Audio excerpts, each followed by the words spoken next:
Before we begin, we ask that you silence your cell phones. So if you haven't done that, please do that. And I really want to thank the Chicago Public Library staff who worked to make this event possible. So let's clap for them. Books are available for purchase in the lobby, and the author will sign books at the end of the program. We will call you up to get your books signed in groups, although we may not have to do that because there's not as many people as we had hoped. So please just stay seated and wait for instruction for that. Tonight's event is also being live streamed on CPL's YouTube and Facebook channels, and will be available for on-demand viewing immediately following the event. After the conversation, our guests will take questions, and we will have a microphone if you want to line up in front of the stage. And then virtual viewers, you can put your questions in the chat. So tonight, Chicago Public Library is pleased to welcome Matt Baume, I said it right, yay, in conversation with Matt Simonette.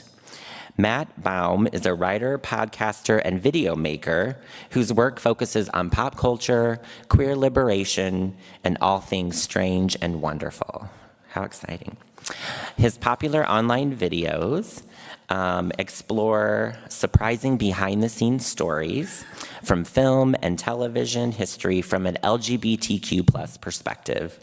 And his podcast, The Sewers of Paris, is an ongoing journey throughout the entertainment that has shaped the likes of queer people. Matt's writing has appeared in outlets including National Public Radio, Rolling Stone, The Advocate, and many more. His new book, Hi Honey, I'm Homo, explores the secret storytelling hidden across some of the most popular sitcoms of the 20th century. From flamboyant relatives on Bewitched, to closely guarded secrets on All in the Family, from network censor fights over soap, to behind-the-scenes activism on the set of Golden Girls, from Ellen's Culture Clash to Modern Family's primetime power couple. Hi Honey, I'm Homo is the story not only of how subversive queer comedy transformed the American sitcom from its inception through today, but how our favorite sitcoms transformed and continue to transform America. Thanks also to moderator this evening, Matt Simonette. I think I said that right. Award-winning journalist Matt Simonette is executive editor of Windy City Times, which centers on news of the LGBTQ+ community. Matt is also a freelance writer and covers land use and development, health, theater, and film for other publications. He is a Wisconsin native and a graduate of both University of Wisconsin-Milwaukee and New York University. Now please join me in welcoming Matt Baume and Matt Simonette to the stage.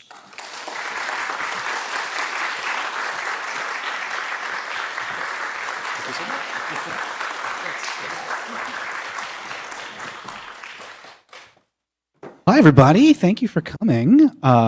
Thank you for that lovely introduction. Thank you to Matt Simonette for joining me for this chat. So we're just going to start with a quick read from the book and then jump right into conversation and Q&A and everything else. So let's do it. We'll start right at the beginning. Marcia Posner was working late one night when the phone rang. She picked it up, and a man's voice bellowed, "I want the address of where I can write a letter about this show." Posner knew this meant trouble. It was 1977, and she'd recently been hired as a secretary on a new sitcom called Soap that was set to premiere on ABC that fall. Although the public had yet to see a single frame of the program, it already had the country up in arms, thanks to a Newsweek reporter who had read a leaked script and declared that Soap was impure, full of sacrilegious sex, gay love affairs, nymphomaniacs, cross-dressers, and kink. "Soap needs its mouth washed out," fumed the head of one ABC affiliate. A national outcry had ensued. Conservatives were furious that a television show would attempt such boundary-pushing themes. Gay community leaders feared that a negative depiction of a queer character would set their movement back by years. Groups that were normally on opposite ends of the ideological spectrum now organized complementary nationwide protests and letter writing campaigns against the show. Over the spring and summer of 1977, a steady parade of 20 to 30 protesters had taken up a picket outside Posner's street-facing window. "We were afraid somebody was going to throw a brick through our window," she recalled. Posner knew that soap would indeed push television boundaries, but also that it would do so thoughtfully. In particular, the sitcom's leading queer character, Jody, played by then-unknown comedian Billy Crystal, would provide a nuanced portrayal of coming out, examining one's gender and attractions, and eventually co-parenting as a gay man. It would also be extremely funny, thanks to writer Susan Harris, who had blazed a similarly controversial trail 5 years earlier with an episode of Maude that tackled abortion with equal parts heart, humor, and smarts. But none of that mattered to an angry public whipped into a frenzy by salacious news coverage. Until now, the picket lines had remained outside the building. But the moment Marcia picked up the phone that night, it was as if the anti-soap protests had invaded the production office. And in that moment, she decided she'd had enough.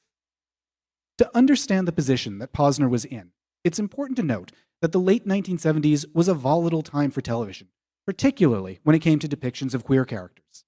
It wasn't quite 10 years on from Stonewall, an anti-police uprising in New York that helped catalyze the modern queer liberation movement, and public attitudes towards homosexuals were still generally hostile.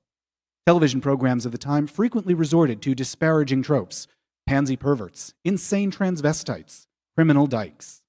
For example, a few years prior to Soap, the medical drama Marcus Welby, MD, depicted a doctor helpfully offering a patient advice for overcoming homosexuality. The Ernie Kovacs show presented comedy sketches in which audiences howled at a sissy poet. And the current affairs program The David Susskind Show presented an episode entitled, "Are Homosexuals Sick?" Yes, Susskind concluded they are, but he also conceded there's no reason to be rude about it. Whether Americans tuned in to watch sitcoms, dramas, or the nightly news, TV reflected the prevailing belief that queer people were, at best, mincing freaks, and at worst, a public menace. Exasperated by these portrayals, queer organizers in the early 70s pressured the three major networks to stop airing such cruel stereotypes. Their tactics varied, from polite letter-writing campaigns to tense meetings with broadcast executives to furious sit-ins at network headquarters. And to everyone's surprise, these methods sometimes worked, with occasional depictions popping up on broadcast television that were not entirely mortifying, and even, on a very good night, positive. This newfound prominence presented a valuable opportunity. In decades past, homophile organizations had maintained a low profile, staying largely hidden in order to avoid oppressive laws and social stigma that could ruin a person's life. With the rise of pride events and more confrontational activism, the 1970s marked a time of unprecedented queer visibility. But this was limited primarily to major cities. Achieving visibility in Middle America was a challenge for queer people, but their cause was aided by television, the vast wasteland that beamed conversations, stories, jokes, and news to the 95% of American homes that owned a TV set by the decade's start. But queer visibility faced formidable opposition from powerful conservative forces that were equally determined to stake a claim on the airwaves. The man whose call Marcia Posner received that night wasn't acting in a vacuum. His outrage had been stoked by conservative media activists such as Donald Wildman, intent on bending broadcast media to their will through church-based protests and nationwide boycotts of programs they deemed offensive. "We at CBS see in Mr. Wildman's coalition perhaps the greatest assault on intellectual freedom that we have witnessed in many years," said Gene Mater, CBS's vice president in the 1970s and 80s. Speaking from his experience as news director of Radio Free Europe in East Germany after World War II, he continued, "The efforts of the coalition are only half a step removed from book burning." Holding the receiver that night in her office, Posner knew that she couldn't single-handedly diffuse the national outrage over Soap, which was still so far from its premiere date that they hadn't even finished shooting the pilot. But she could at least deal with this one person on the phone who was demanding the network's mailing address. "Okay," she told him, "no problem. Happy to give you the address. But may I just ask, what are you writing about?" "Well, I'm writing about this show," the man said, and recited a familiar list of complaints cribbed from the exaggerated news coverage about Soap. "Oh, have you seen it?" she innocently replied. "No," he said. "Really? How come?" "It's not on the air yet." "Okay," she told him. "So what you want to write a letter about is not what you think, but what somebody else thinks." This was not how the man expected the call to go. A 15-minute conversation followed, and by the end of it, Williams had persuaded him to change his plans. "You know what? You're right," he told her. "I'll wait and watch the show and make my own opinion." They ended the call on relatively cordial terms, considering how the conversation had begun. In the tug of war over television, their hands were on opposite ends of the rope, holding tight and waiting for the start of the next round to pull. A few months later, Soap would premiere to a generally positive response and would feature one of the most positive depictions of a queer person on American television to date. From there, the controversy moved on to other shows. Waiting in the Wings was a scandal that rocked Cheers, a brush with gay marriage on The Golden Girls, the rise and fall, and rise again, of Ellen, and the gay Trojan horse of Modern Family. Soap constituted a stepping stone in television's gradual evolution from the mortifying stereotypes of the 1950s to the diverse queer leads that programs would embrace in decades to come. It was a fight that would be waged show by show, boycott by boycott, angry phone call by angry phone call. I like to think I won that one, Marsha Posner Williams later said, as she recalled her late-night response to one viewer who sought to halt the queering of the American sitcom. She smiled sweetly. "I'm sorry, but fuck off."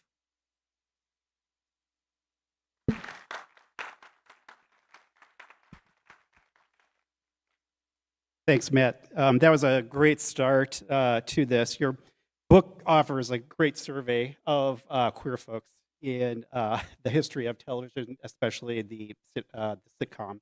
And it's we go all the way from Bewitched to the controversies of the 70s and Ellen and onto Modern Family, as you said. But to really tie it all together to begin, my question for you is a simple one right now. What makes a sitcom queer? That's such a great question, and there's a million answers to that because there are a million definitions of queer and a million ways to, interpret, to watch a sitcom. For me personally, I think one of the things that feels queer when I watch a sitcom, whether it's from the early days in the 1940s to today, I love to see a little bit of camp. That's my favorite element. So, when I see, for example, Uncle Arthur on Bewitched, someone who's really flamboyant and over the top and silly and, breaking the boundaries of what people might expect for a character. Or Endora on Bewitched, the ostentatious mother-in-law. That feels queer to me before a word comes out of their mouth. And, in the 1960s, they wouldn't have said anything gay or queer or whatever. So characters like that. But then, even up to today, when I'm thinking of shows like Our Flag Means Death, I mean, that's a very queer show before, and no spoilers, but before we even get further into the season, from the very first moment, it's so campy and silly and extravagant that, I think of Our Flag Means Death as a very queer show, even if it didn't have queer relationships and queer characters. So someone, I guess this is a very long-winded answer to your question. I think somebody breaking the rules and being real interesting and creative with gender or attraction is what makes something queer to me. Well, TV has always depended on there being a parasocial relationship between the viewer and the characters and public figures who are on there. And it's important for TV characters, for the audience to have an emotional investment in what the TV character is doing. Why is that investment stronger, it seems, with sitcoms? And what might that investment mean for queer viewers at home? Yeah, well, so I think one great thing about sitcoms is that, on the surface, they might look like kind of junk food television or lightweight. It's just something disposable that comes on for a half hour, on Thursday night. Or at least, in the olden days it did. But I think there's a couple things going on. One is that sitcom characters, by the nature of the medium, really need to be likable in some way, or at least sympathetic in some way. I mean, maybe the characters on Arrested Development are not exactly likable, but we understand more or less how they feel and what they're going through, and they have moments where you can identify with them.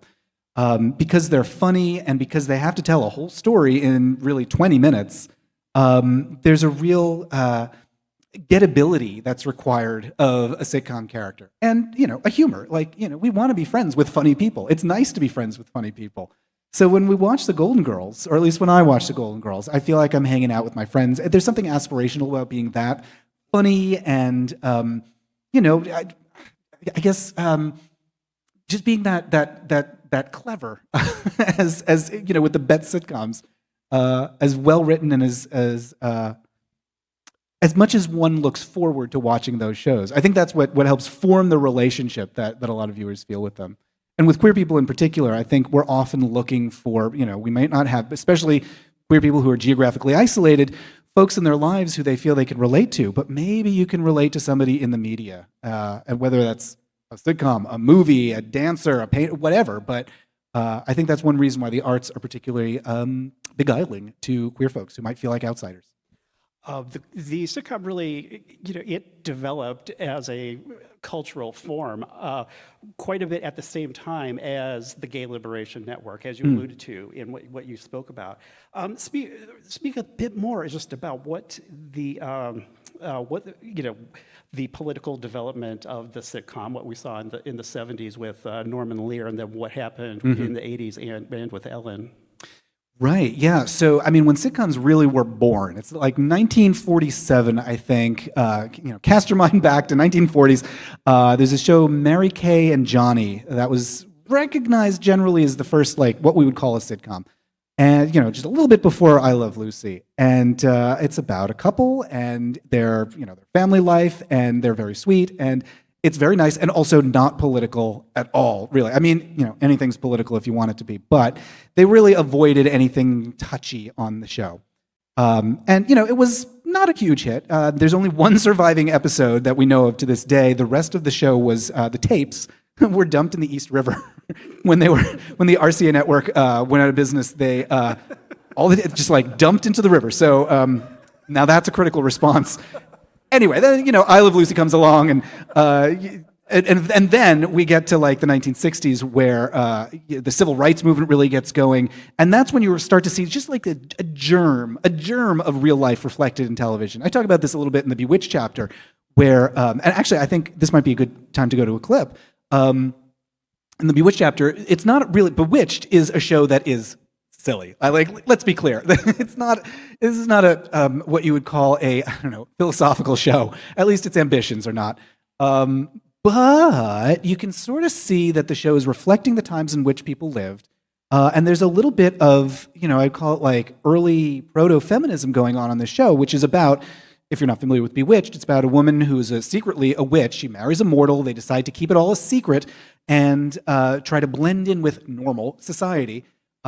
But she doesn't give up that she's a she isn't rejecting it and now I'm immortal too. And a lot of the drama of the show has to deal with how are we going to keep this secret while also essentially celebrating that we are privately an inter-something family, a mortal witch family. So I'm going to show a clip from early in the series run. It's season 1, episode 5, I think. The witches are out. It's Halloween's coming, and Samantha, the witch wife, and some of her friends have gathered together to lament how cruel the stereotypes about witches are at that time of year, at Halloween. So here they are having a discussion about that. Let's see if this hopefully plays properly. Here we go. Nope. Let's try that again.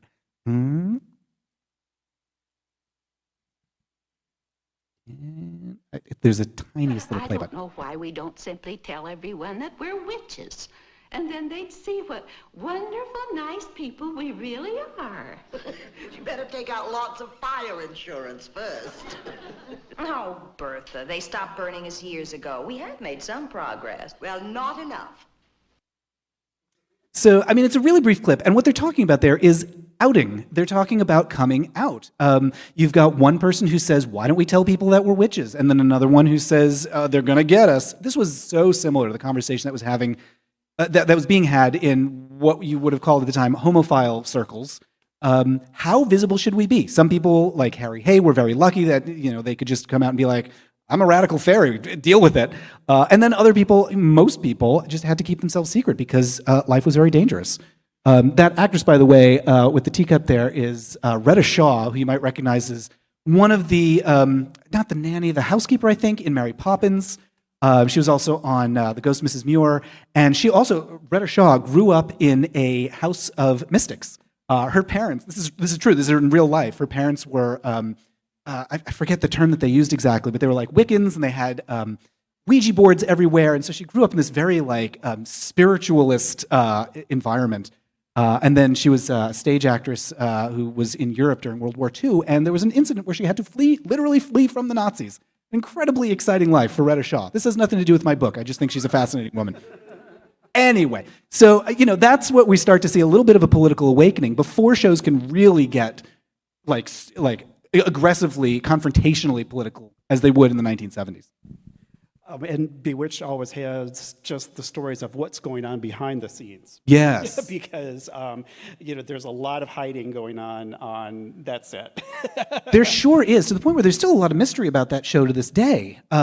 So, we know that the second Darren, because they replaced husbands at one point, or Dick Sargent, whose real name is Dick Cox. No joke, that's his real name.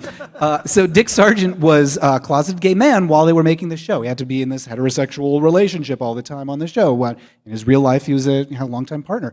Actually made up a wife, an ex-wife, who did not exist. But in interviews, he would talk about his ex-wife. And it was only much later that he could, in the 1990s, that he could come out. I think one of the neatest things was just when he came out, and Elizabeth Montgomery rode in the West Hollywood Pride Parade with him when he was Grand Marshal. It's I just loved that moment. There's this beautiful clip of Pride in like 95 or so, and the interviewer says it's Dick Sargent and Elizabeth Montgomery, who played Samantha, and the interviewer says to Elizabeth Montgomery, "What are you here for today?" And she says, "To support my friend." And it's so lovely. She was just such a great ally, Elizabeth. And, and Bewitched was a show that very intentionally, in later interviews, she talked about how intentionally they wanted the show to speak to outsiders, people who felt like they might not belong. And they were aware, she said, that it could be read as an allegory for queer people. And it was something that excited them, that they could do that in a way that was so accessible to the world. Matt, your book mentions quite a few times when there were some missteps, Yeah. and even when they were trying to do positive depictions of gay folks. And I think of one from Soap in particular, which you'll know of. But speak a bit about a few of those. Yeah, so sometimes I get asked, like, what are the best and what are the worst? And it's so easy to answer what are the worst, because you got a lot to pick from. What are the best is tougher because, there's no one way to be queer. And so no character is going to be like the perfect queer character, because no one can embody every queer experience. But we can certainly point to a couple that embody a queer experience that does not exist in real life. I think Jodie on Soap is a great example because they didn't really know what they were doing with that character at first. This was a guy this character, Jodie, was going to be the show's gay man. And early in the first season, there's a storyline in which he's going to get what the show calls, at the time, a sex change operation. Obviously, we don't use terms like that today, but he's going to become a woman, he says, and it's really unclear if he's always felt that whether Jodie is truly a woman. There's a line where the character says, "I've always been a woman. I've always felt like a woman." So that seems pretty conclusive. But then there's another scene where he says to his boyfriend, "I'm only doing this for you so that we can get married." So is this like a legal trick that they're doing? And so, it plays into, on one hand, the deceitful trans stereotype that we're all very tired of, and also the stereotype of the time, the misunderstanding that, like, a gay man, if left to his own devices, will just get more and more feminine until he becomes a woman, which, is not really a great representation of gay men's lives. Eventually, what was happening behind the scenes is Billy Crystal, who played the character, was getting tired of that, wanted more depth for his character, and went to Susan Harris, the writer, and said, "Can we do something about this?" They wrap up the storyline with the sex change storyline, and then he becomes a really insightfully written character with, he doesn't have any long-term boyfriends after that, but he is a proud gay man. He is very clear about who he is and his identity, it becomes a really great depiction. I'm going to show a clip of that, and it's a little long, but I think it's beautiful. This is the coming out episode of Soap, 1977. This is the episode where his character, Jodie's character in the blue and green, confronts his brother Danny and comes out to him. Danny's about to go on a trip, has to go into hiding for complicated sitcom reasons. And so Jodie wants to tell him who he is before that happens. And this is, I think, just a gorgeous scene. For all the things that Soap gets wrong, I think this scene is one of the things it gets really right. Danny, it's no joke. I'm gay. You never quit, do you? Hey, face facts, will you, Danny? I'm a homosexual. It's the truth. I'm gay. Hand me those pants. Danny, don't make this difficult for me. I mean, what you're doing is saying that you can't accept me if I'm gay. You're not gay. I am. That's ridiculous. How can you be gay? I mean, we're brothers, and I'm not gay, so you're not gay. Anyway, you're too good in sports. Danny, that has nothing to do with it. You're not gay. Danny, have you ever seen me out with a girl? Have you? You're not gay. You're shy. That's it, you're shy. Now hand me those shirts. Danny, You are not gay. You are not gay. I don't want you to be gay, and you're not, so shut up and hand me those shirts.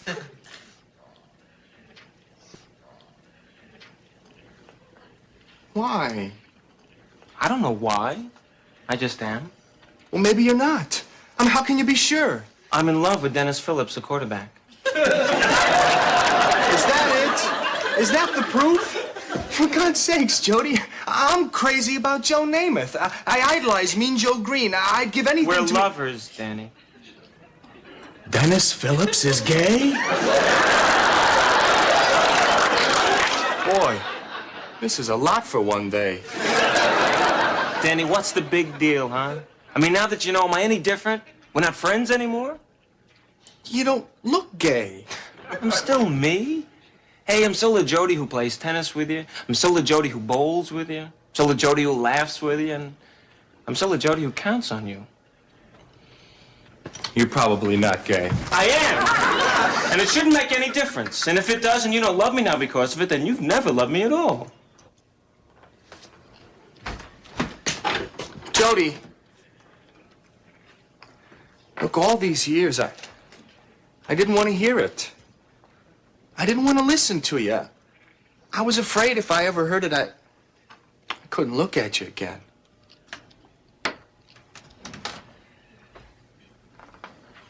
Well, can you?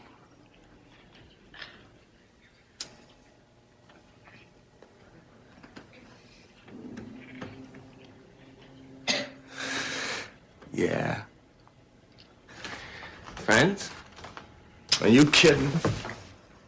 No, we still friends. Not only are you gay, you're a jerk. Thanks, big brother. You're okay, little brother. Hey, you know, now that I look, you do walk kind of funny.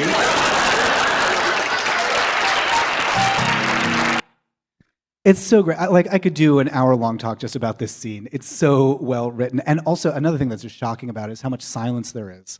They're really given a lot of room to act. Like, that is theater that just happens to be on television. That actually, just the tone and everything reminds me of the Golden Girls. Oh, absolutely. Episode with when Rose's friend shows up. Oh, like Dorothy's friend, the Jean's a lesbian? Jean, yeah, yes, yeah. When Jean shows up, Yeah. and the coming out scene in that one, and no, I'm sure no coincidence that they're all made by the same people. Right. Yeah. I think one of the last thing I'd like to talk about is kind of one of the original sins of sitcoms, which is where moments of homophobia come out, and homosexual panic is a running joke in a lot of shows. I think of Friends as being one of the biggest perpetrators of this, and you address this a great deal in the book.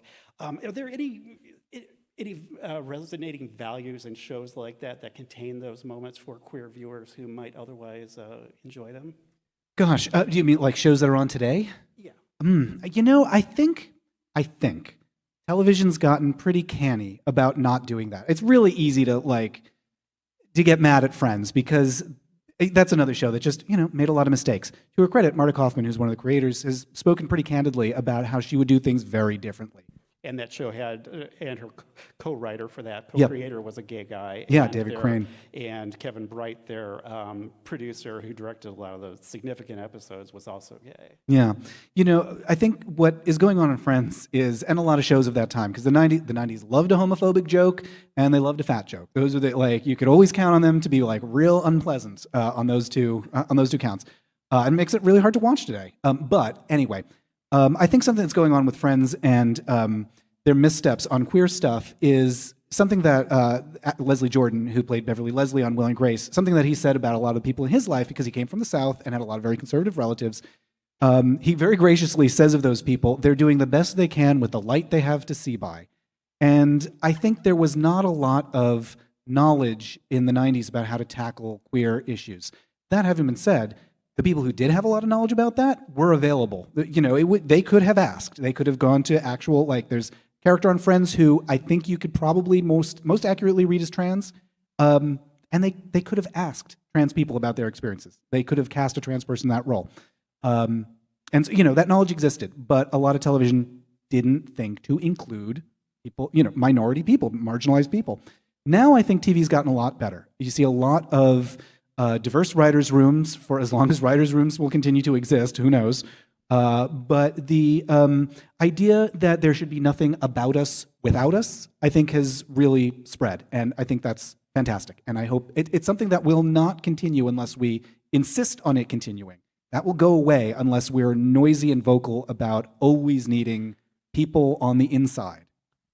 What do you think is the queerest show in history, and who do you think is the queerest TV character in history? Okay, so I'm going to say one that I think that I haven't even seen yet. I'm going to do what this guy did to Marsha Posner Williams, because the headcanon that I've created for this character is already running away from me. So, Strange New Worlds, the Star Trek show, is going to have Carol Kane on the upcoming season, and I am so excited. I don't know if this character is going to be queer. The show seems pretty good about queer stuff.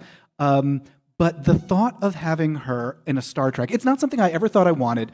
But when they announced it, I was like, where have you been all my life?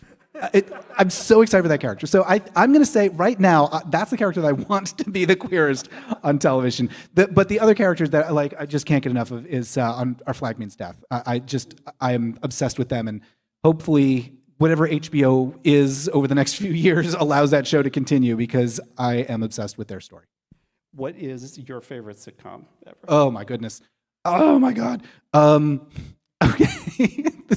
There's one that I love, not because of the quality of the show, but I love the fact of its existence. That it exists is wonderful, but the show itself is not. And that is the 1965 iconic show, My Mother the Car. Featuring the voice of Miss Ann Southern. It is bananas, and the show is exactly what it sounds like. It is a show about a man whose mother dies and decides to be reincarnated as a car. Reincarnated. The show was actually conceived as a joke. It was James L. Brooks who went on to create The Simpsons, among many other things. But it was young James L. Brooks and a few other people who did great work. It was people from the Rocky and Bullwinkle show and Mary Tyler Moore show and a lot of other classic shows. They noticed that there were a lot of really dumb shows in the 1960s. Mr. Ed and Bewitched and Gilligan's Island, just premise shows. And they were like, what's the worst one of those we could make? And they were just joking around about it. They wanted to do it they were going to make it as a joke. And then someone at CBS took it seriously, and they actually made the thing like a straight sitcom starring Jerry Van Dyke. And, you just watch this thing, and they made 32 episodes. They made it and aired the entire first season of this thing. And it's this would never exist today. But I just love that it's out there. I think it's wonderful. But if I'm talking about a sitcom that I actually is my favorite sitcom that I love, it's got to be the Golden Girls. Just unironically love the Golden Girls. They're my best friends. Before we get to the questions, speak a little bit about Coco. Oh my God, Coco. Oh, poor Coco. So Coco appears in the first season, the pilot, or the first episode of The Golden Girls. He's the girls' gay houseboy, who very few people remember because he vanishes without a trace after that episode. Played by Charles Lavin, who played a gay sex worker on, I think, Hill Street Blues, maybe a year or two earlier. It was gonna be played by Jeffrey Jones, aka the principal from Ferris Bueller's Day Off, or more obscurely, the villain from Howard the Duck. But so Jeffrey Jones, also the King in Amadeus, a great actor, fantastic guy. He auditioned for this thing, and he was like, I don't get this character. Why do we need him? The show's not about him. And so he turned down the role, and it went to Charles Lavin. And so he was going to be the gay houseboy who just lived there with them and, could get all the sassy quips and stuff. And Estelle Getty as Sophia was going to be an every once in a while guest. Well, they shoot the pilot, and they realize, oh, she's magical. We need Estelle to be the quippy one. And this guy kind of gets in the way. I mean, part of the thinking was, we can't show these women doing all the housework themselves. But then it was why not? I mean, they're not, they're perfectly spry, wonderful women, and they're great. Their chemistry works when it's all the four of them. And sorry, Coco, you're out of here. He went to the same place as Seven from Married with Children. Yeah, essentially. Or like Cousin Oliver, didn't we lose oh no, they changed Cousin. Anyway, yeah, he just it just vanishes. The last scene is Sophia of that episode is Sophia saying she's going to the dog track with him. So I like to think that she just left him there. Went to live at a farm upstate. Oh, no. All right.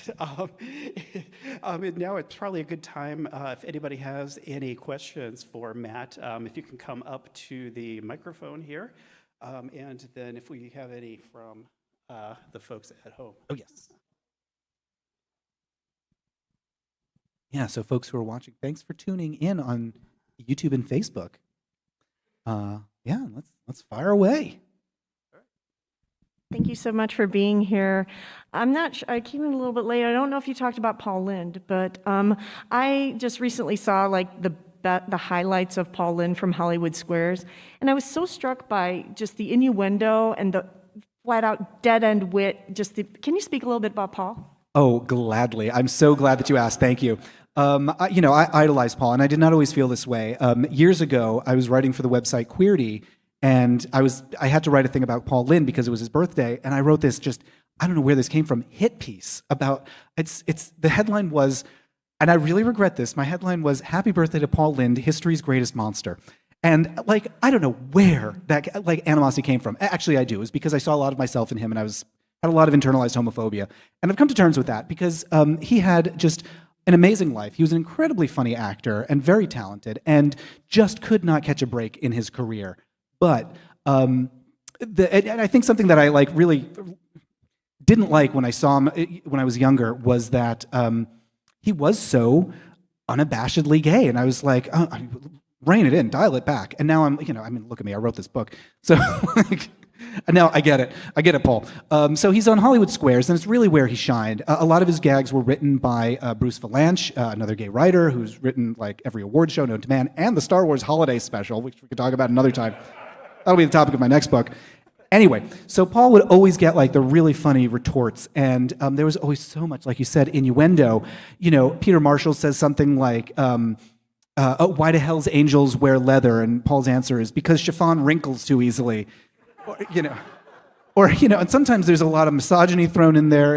He's asked, what do you say when a man falls off a boat? You say man overboard. What do you say when a woman falls off? And Paul says full speed ahead. And he could get away with it. He could get away with it as long as he didn't go too far. And I mean, that's the way it was for a lot of queer people, on television or not, that it could be just right in front of your face.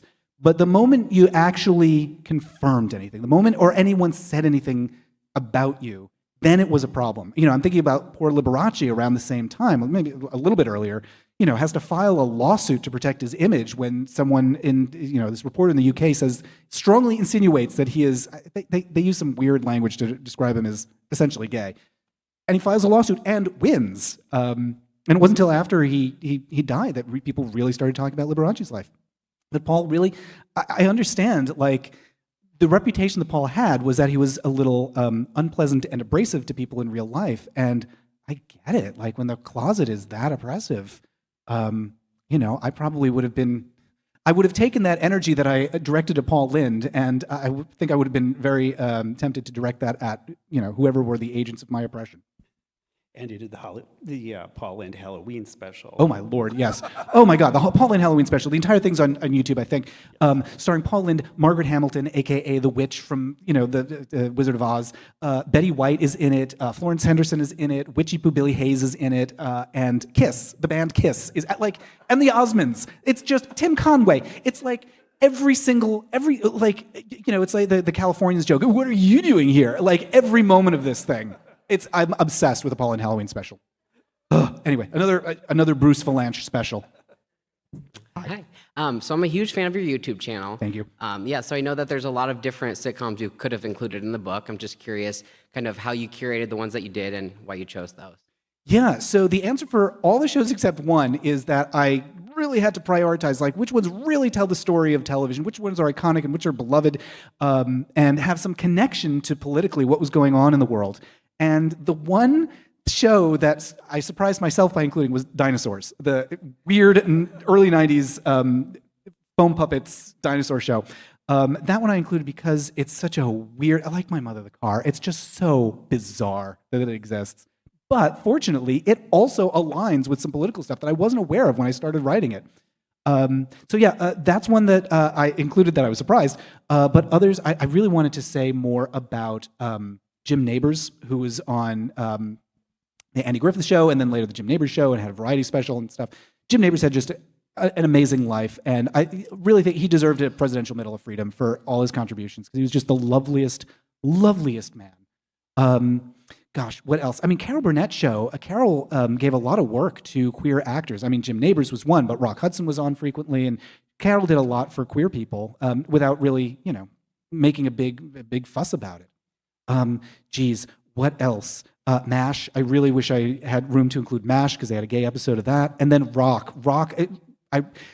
There's a lot to say about that show. Rock on Fox featured what I am pretty sure is the first depiction of a same-sex commitment ceremony on television with Richard Roundtree, who played Shaft, marrying a man, and he became a recurring character. So that's another one that, had I the opportunity to double the size of this book, maybe, second edition, I'll have a chapter about that one because I think it's a super important show. And also Roseanne, which needs a lot of unpacking that I didn't have room for in the book, but I would have liked to have had the room to do that as well. I thank you. Longtime listener of the Sewers of Paris. Thank you. One of the things I noticed in your book is that whenever a new show would come out, the queer press would tend to have editorials saying, you're doing it wrong, this is bad representation. And it made me think of conversations we have today about the movie Bros, HBO's Looking, the new Queer as Folk, which died so quickly. There's always a section of the queer press that says, this is bad representation, you're doing it wrong. Is a queer show by queer creators sustainable? Who do people agree is doing it right? Boy, that is a great question, and a really timely one too, because I think, not to be too much of a downer about this, but I don't think television is sustainable, like any television show is sustainable right now. I think the television model is completely broken, as we're seeing with the writer's strike and everything. That having been said, you're absolutely.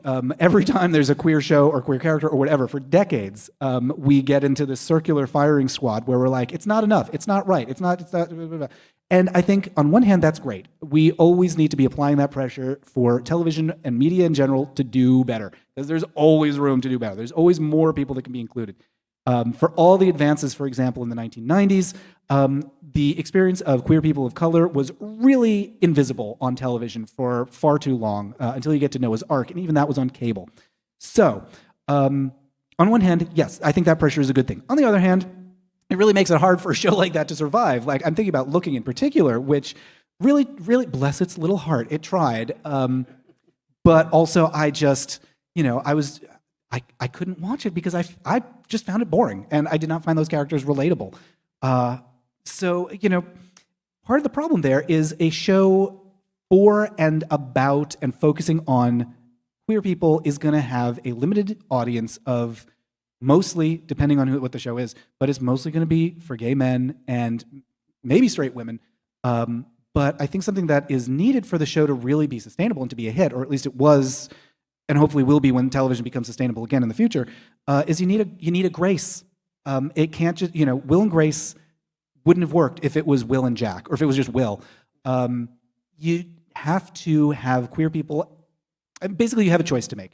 Do you want to make a show that is successfully that successfully includes queer people? If so, you need to attract a bigger audience than you're going to be able to attract with just a queer show. I don't think Queer as Folk would ever have worked in broadcast television in the 90s. Nowadays, we've got streaming, we've got niche shows, we've got, independent productions, and that, I think, is great because it allows shows to, focus on a smaller audience. A show on streaming that gets, 600,000 viewers, that could be considered a success when, in olden days, the 90s, that would have been a disaster. So, we have we're at a technological place where you can make a small show for gays or queer people, and maybe it can work, but it's never going to be huge unless you've got Grace there, and I'm kind of picking on Will and Grace, but unless you've got Grace there or a character to bring more people in, I don't think it's ever going to take off. Like, in the queer bubble, we think of RuPaul's Drag Race as a runaway hit. And I was talking to my brother, who's straight, about the show, and for one thing, he had never heard of Drag Race. He'd never heard of RuPaul. And I'm talking about Drag Race for like 10 minutes, and then he's like, so what exactly is drag? And, it really opened my eyes to the obstacles that are presented by having a queer-focused show. That if you want it to be a success, you got to make it welcoming to you got to make it welcoming to everybody, or as many people as you can. Sorry. Okay, good. Yeah, thanks so much for coming to Chicago. First off, so glad that you're here. Also, big fan of your show. Thank you. So this is kind of a two-parter-ish. Even though YouTube wasn't around when we were growing up, did you ever think you would be doing something like the show that you're doing now? And kind of on the heels of that, was there any episode that was particularly fun to work on or memorable or that you're particularly proud of? Yeah, well, thank you so much. I was actually just telling a friend about this thing, this like buried memory that I remembered recently. This is a million years ago in the 90s. I was in high school, and I was in an AP history class that I was really having trouble with. I was a teenager with undiagnosed ADHD and really struggling with history. And the story that I was telling myself in my head is like, I guess I just really hate history, and, which could not have been further from the truth, but it just wasn't a class that was made for me because it was very lecture-focused and it was very reading-focused, and I just couldn't find myself in what we were talking about until I discovered Stonewall. I had never heard of Stonewall. Like, no one had ever brought it up. It had never appeared in anything. I just didn't know that it existed. And then I think in like some online encyclopedia or something like that, I learned about it. I started reading, and I was like, this is amazing. Why hasn't anyone told me about this? I have a whole culture that I didn't even know I had. And so for this history class, we had to do these like 10-minute presentations about some topic from American history of our choice. And, people are doing like the Teapot Dome scandal and Wendell Willkie. And I get up there and I have to do 10 minutes about Stonewall. And I start talking, and I look at my watch, and it's 45 minutes later. And I realize, I'm like, whoops, but also like, maybe I do like history if it's about me. And that really got me going. Obviously I had no idea YouTube was a thing. I didn't know that existed. I went to film school mostly for writing and also to study movie making in general. And I thought I was going to work in film production, and I did for a long time. I lived in Los Angeles. I worked at Jim Henson Company. Then I worked at Lucasfilm in San Francisco, and in both those jobs, I worked in archives and was a more knowledge-based than production-based worker.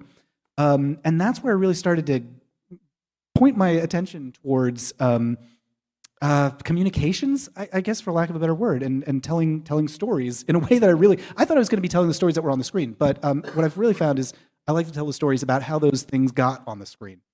And the second part of your question is like one that I was really excited and proud to do was actually not a sitcom. It was I did a YouTube video about the movie Rope, Alfred Hitchcock film from 1949. Not one of his more remembered ones, but it sure is the gayest. So the film is about these two, they never say it, but we can really assume homosexuals who kill one of their friends, and they think they've committed the perfect crime. And the entire movie is about them thinking they're going to get away with it until things get complicated, let's say. And I'm just obsessed with the production of this thing. For one thing, Alfred Hitchcock very deliberately wanted to get an all-gay cast, so he got Farley Granger, who was, I kind of call him a disaster twink. That was kind of the archetype that he played at the time. Then he got John Dahl, who was mostly a stage actor, who's actually, this is a little bit of obscure trivia, John Dahl, the actor, was married to history's first robot. By which I mean, John Dahl's husband, or partner of many years, was an actor who appeared in the play Rossum's Universal Robots, which is the play that we get the word robot from. So anyway, he was married to the world's first robot. Anyway, and Alfred Hitchcock wanted to get Montgomery Clift to play their friend, who is based on a character who is basically Oscar Wilde in the original play written by Patrick Hamilton. Monty Clift, I probably wisely said, this is a little too gay for me, and turned the role down, and it went to Jimmy Stewart, who doesn't have a gay bone in his body, and he just kind of Jimmy Stewart's his way through the whole thing. But anyway, behind the scenes, Farley Granger, one of the actors, and Arthur Lawrence, who adapted the script, they were having this like torrid romance that was terrible for both of them. They, it was just one of those couples where you're like, oh, you two are bad. But the badness of their relationship, I think, fueled a lot of passion. It was a very exciting romance for a long time until it fell apart. They went their separate ways, met other people, fell in love, had incredibly successful careers, and then came back together as friends 30 years later. Could live, they could be friends with happy, successful lives, and they get like a nice, happy ending that I think a lot of queer people deserved. So anyway, that's a little capsule version of why I just am so obsessed with Rope and its story and the people involved. So anyway, watch my video about Rope. Hi. Hi, thank you for coming out. So I'm a big fan of horror movies, and a lot of horror movies and Disney movies as well. They'll have like queer-coded, trans-coded villains, and these are often built on very sort of stereotypical anxieties that straight people have about queer people. Yeah. And nonetheless, I love these characters. And, every effeminate Vincent Price character, every, lesbian vampire who steals a woman away from her husband, I'm always rooting for them and cheering for them. And I'm wondering, like, what do you think the inclination to sort of root for ultimately kind of hateful, stereotypical characterizations comes from? And in all of your deep dives, have you ever discovered a character that you really probably shouldn't like, but you do anyway? Oh my goodness, yes, so many. I love that you brought up like horror and Disney films. The first one that I think of is Ratigan from The Great Mouse Detective, who's played by Vincent Price and has a cat named Felicia. And I mean, what could be gayer? I love a gay villain. Also, I'm thinking, of course, about Ursula the Sea Witch, and it was based on Divine. I actually just recently learned the look of Ursula based on Divine, but the performance of Ursula was based on another person, whose name I've forgotten, who's a friend of the animators, who they just got in to do this performance in drag. So they, look by Divine, performance by this other person. Anyway, so why do we love villains so much? I mean, 100%. I love queer villains, and the serial killers, and Tony Perkins in Psycho, and obviously these are flawed roles sometimes. I think part of it is the glee that villains sometimes have when they say we're going to exist outside society for whatever reason. We're going to make the most of it and really make a meal out of being the outcast. And it's why I love. Oh goodness, I've forgotten her name. The villain from Power Rangers, Rita Repulsa. I love Rita Repulsa. She's my favorite drag character, even though she's not really meant to be a drag character. But I mean, come on. So like those villains who are just having a ball. They are different. They are weird. They are bad. They're breaking the rules, which is, I think, the most fun thing about being queer. And they are loving every minute of it. And I think that's why I love even when it comes to a bad end. What's the movie? Is it Sleepaway Camp? Who is like a really bad trans twist at the end. Even when it goes off the rails and it's like, oop, I shouldn't like that.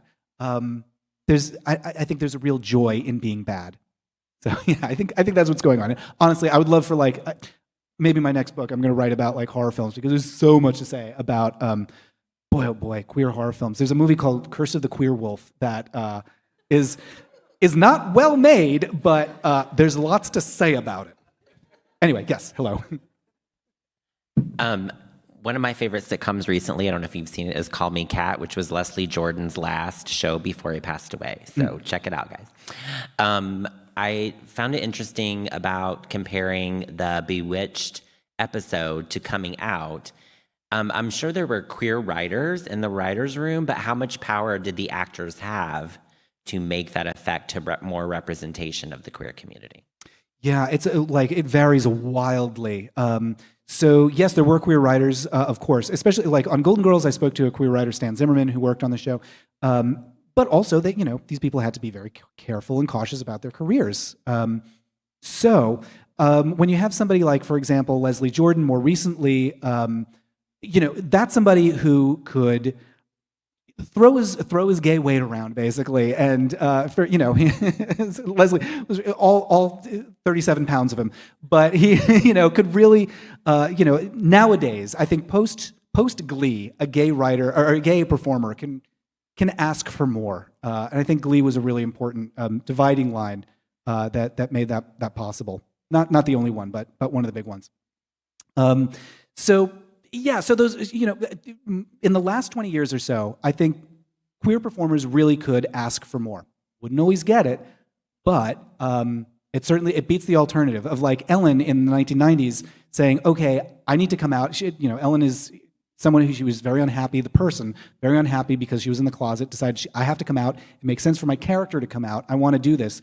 And then has to wait a year for Disney to give her permission, Disney and ABC to say like, okay, we give you permission. That's not great. That's not great. That, if that's what it takes. But she was the first. She was the one who bit the bullet and was like, I'm going to do this. She wasn't the first queer person to play a queer character, but she was the first one to make it so prominent. And then she, paid a heavy price for it because the show quickly, it went down the tubes in the ratings and ABC wouldn't promote it. So it was it was a mess and kind of a cautionary tale for, I think, a lot of queer people in the industry saw that and were like, oops, well, okay, I can't ask. I can't demand more.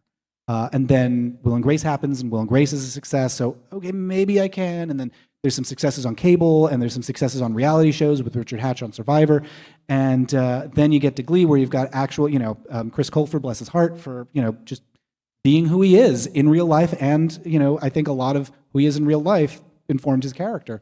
So eventually you got, now we're at a point where you can, something Cleve Jones once, when I was working on marriage equality activism, was if you don't demand everything immediately, you'll never get anything eventually. And I think there's a lot of wisdom in that. And now we're in a great place where queer people can demand everything immediately and actually expect that they might get something eventually, maybe even sooner. So, yeah. I just want to say, first of all, that your videos are very important in our apartment, so thanks Thank for you. making them. Yeah. So you talk about theater sometimes, and I'm wondering how you would say queerness in like the world of theater has influenced queerness in our broader pop culture.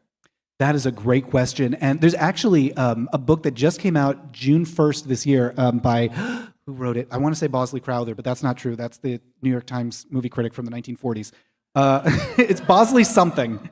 Just wrote this book called Theater Queers. And I haven't read it yet. I was literally Googling today for like Broadway gay history and came across this book that just came out. So it's like running out to get this book. Anyway, and the answer to your question is it's been huge.